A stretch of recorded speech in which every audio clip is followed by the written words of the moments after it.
Well, hi, I'm Becky from Power Tools with Thread, and I am long arming with my King Quilter II Elite from Sewing Machines Plus.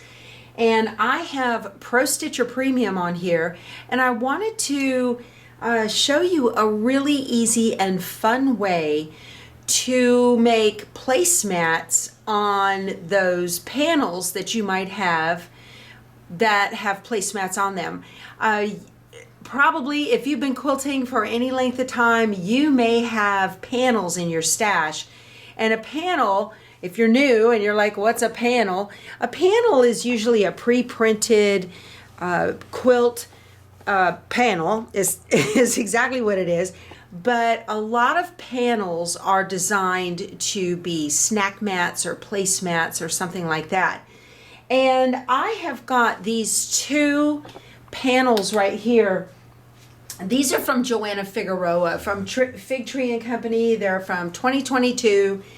And there are two pieces of the panel that are identical, and they are designed to be like snack mats or placemats or something like that. And what I have done is I have put three panels, all three of these. Let me swing you around and show you. I have put all three of these on one backing. And this is a really easy way to get a lot of panels taken care of at one time, or maybe you've got two smaller like baby quilts, and they're really easy to do. Some things to take into consideration if you're going to be doing multiple panels on the same backing is you want to choose panels that will use all the same thread, top and bottom. That's kind of something. If you notice, all of these panels have the same, both of these are cream, and this is kind of an off-white with some gray, and the thread's going to look great no matter what. I have got my backing on with Sew Tights Magnums, these yellow magnets right up here. So I've got the backing on the take-up rail. I did use the basting stitch in the King Quilter software itself. If you get a King Quilter and you've got automation with it, you're going to have two different ways to be able to work with your quilt: in the automation or outside of the automation. And when I did my basting, let me bring you in and show you the screen for basting. If you don't have automation, you'll just have this screen like this, and it lets you choose your stitches per inch, and you have precision, which is a stitch regulated mode. You have manual, and down here in the bottom you have a B, and that's for basting. And when you touch the B, you get B 4 inches, and that means that you're going to get a stitch every 4 inches. So if you touch the plus sign, you'll get a stitch every 2 inches, and one more time you'll get a stitch every 1 inch. And that's my favorite basting method. And I'll zoom you in here and you can see what it looks like. Right up here at the top, you can see that you get a stitch every 1 inch, and that is my favorite method to baste. So I use the channel locks in the Pro Stitcher to create a straight line across, and then lined up the panels where I wanted them on the line, and then basted the panels down on the sides and across the top. Really, really easy to do. I've tried a couple of different designs that are in Pro Stitcher already. These used it was a square block for hearts. It was from Harriet Carpanini's designs. You get a ton of designs in the Pro Stitcher Premium when you buy the tablet and the automation, and it's just amazing. And I wanted to show you how I did this one. I decided to do a cross-hatching on this one, and I like it so much I'm going to do the cross-hatching on this panel as well. When I get done with these, I'm going to just cut them apart and bind them. And that's how simple it is to get these done and make them look great. When I'm going to be doing this method like this, I want to leave enough room outside of this particular panel so that I've got enough room for a binding and then a little bit of gap between the binding and the design. That's just a personal preference. You can do it any way you want. And my favorite way is to use a friction marker that comes away with heat, but if it doesn't, it's not a big deal. It will be up inside the binding. So I like to find the outside edge of the farthest stitch and go a 1/2 inch away from that, and then let me put it right here. So 1/2 inch away from the farthest stitch and 1/2 inch down from the lowest stitch, and I'm going to put a little dot right there. And that gives me plenty of space between the design and where the binding is going to go, and I can cut it and all of that. So I'm going to do the same thing over here, 1/2 inch below and 1/2 inch over from the farthest and lowest stitch. Same goes for the top, farthest stitch, highest stitch, and put a dot. And then over here, same thing. Very easy to do with your clear rulers, and it gives you plenty of gap for cutting and binding. All right, that looks great. Okay, so this again is very, very simple to do. Let me pull the King Quilter II back over here. I have the little bowl foot on this. When you get a King Quilter II, you get this glide foot. This is really nice if you're going to go over seams in a quilt.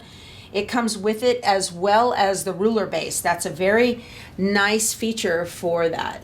I want to create the area for that cross-hatching design to stitch. So I'm going to move the machine all the way up to the very top dot on the left hand side. Let me point this down so you can see. It's right up here at the top dot, and where that is exactly where it needs to be. So I'm going to bring this up and show you and zoom in so you can see it.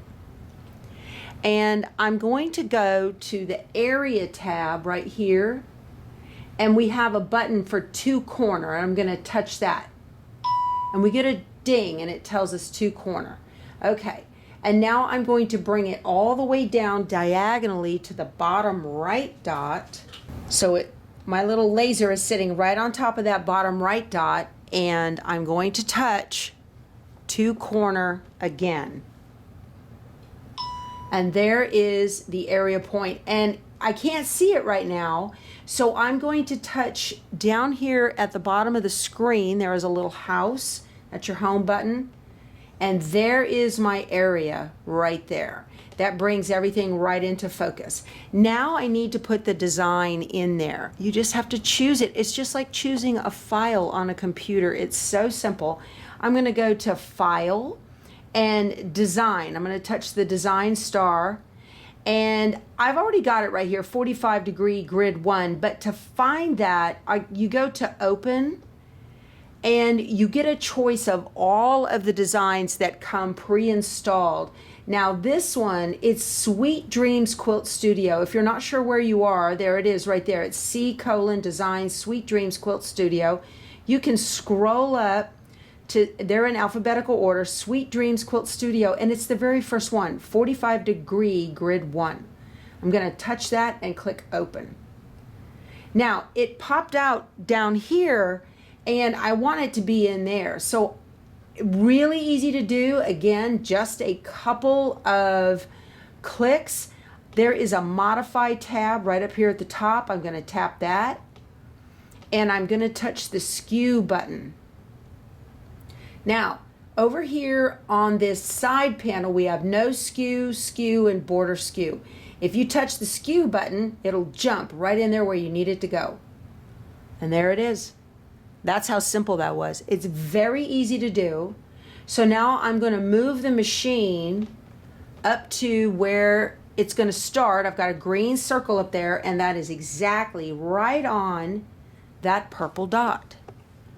So you can see it's exactly where it's going to go. All right. So I'm ready to get started now. So let me bring you in and show you how to begin quilting. All you have to do is touch the tab for Pro Stitcher and make sure Quilt is highlighted and Run is in green.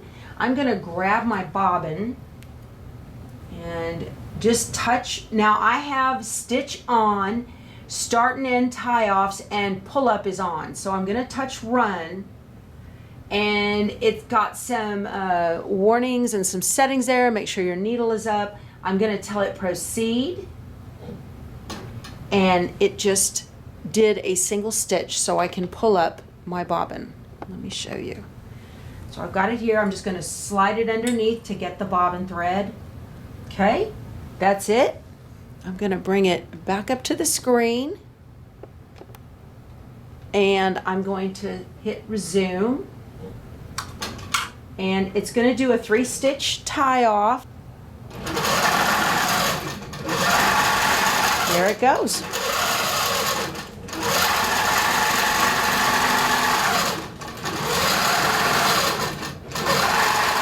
I'm gonna let it finish stitching this out. So excited, this is so easy.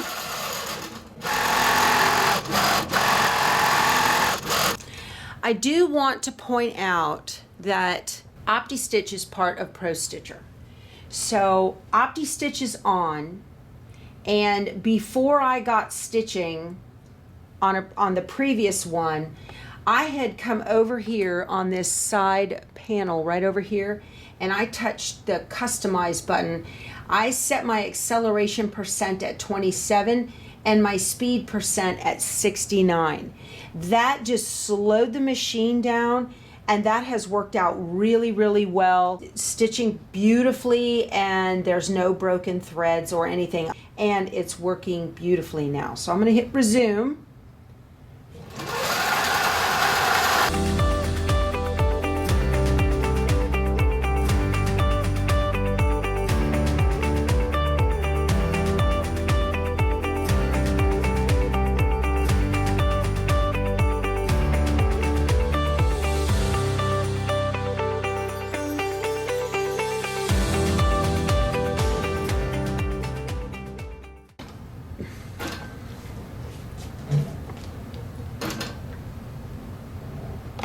We're all finished, so I'm just gonna pull the machine forward and back and needle down, needle up to get my bobbin thread up and trim.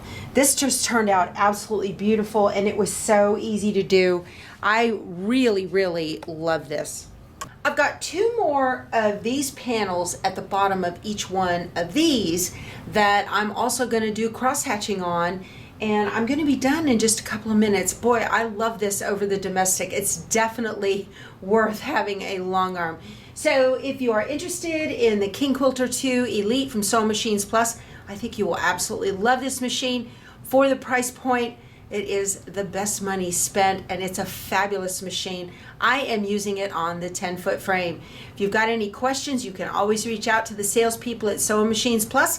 They are fantastic. I'll talk to you soon. You guys go sew something. Bye.